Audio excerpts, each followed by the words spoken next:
Commanding the skies over Europe, the 10-man teams in the B-17 bombers put their lives on the line to help win the war against Germany.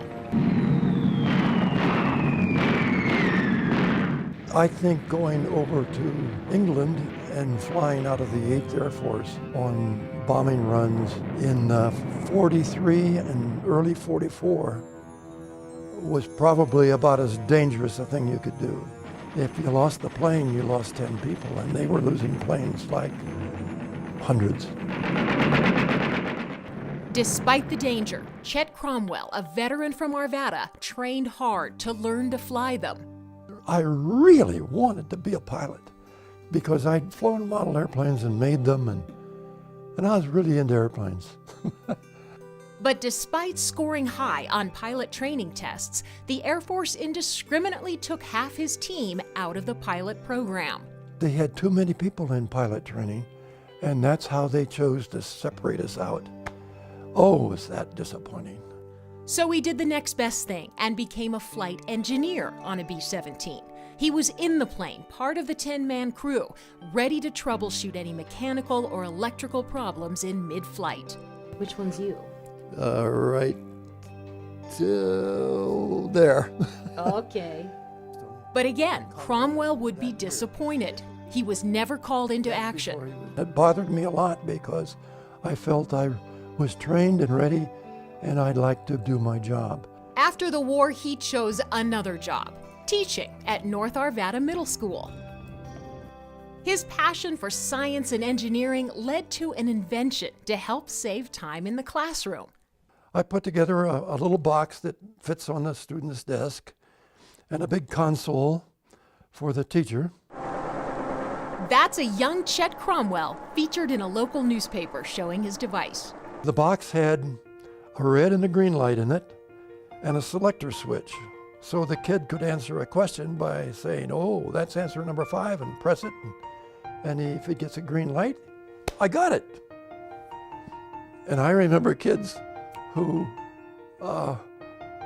would jump out of their seat and say, I got it.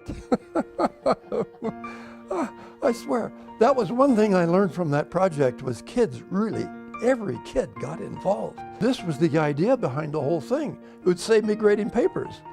And I wouldn't have to give quizzes. I could do the questions right there in class appropriately right after we had discussed something.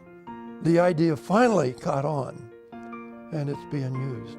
If you'd look on the internet and do a little Googling of teacher-student feedback machines or systems, you'd find that all over the country people are using these. About 20 years later, Cromwell was at the forefront of another local invention, solar energy. One day at his home on Kipling Street, he noticed how hot the bricks were outside, even on a winter day.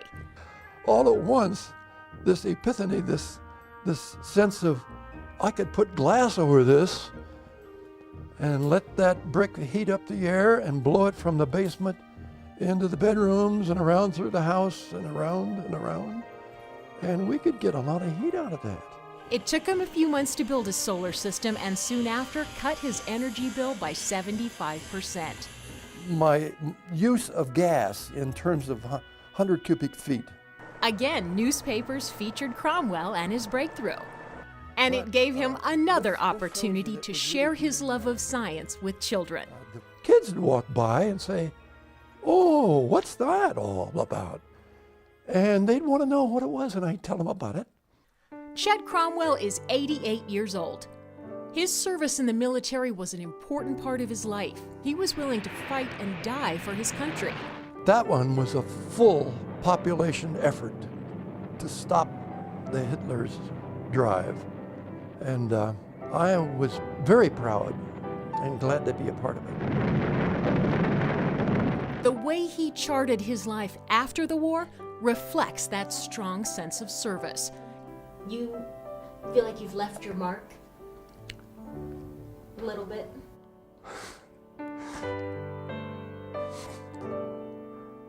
Well, yeah. I think in some ways. As a teacher for almost 40 years, with inventions to improve education and the environment, he's glad he found another way to make a difference. I guess it's been important to me.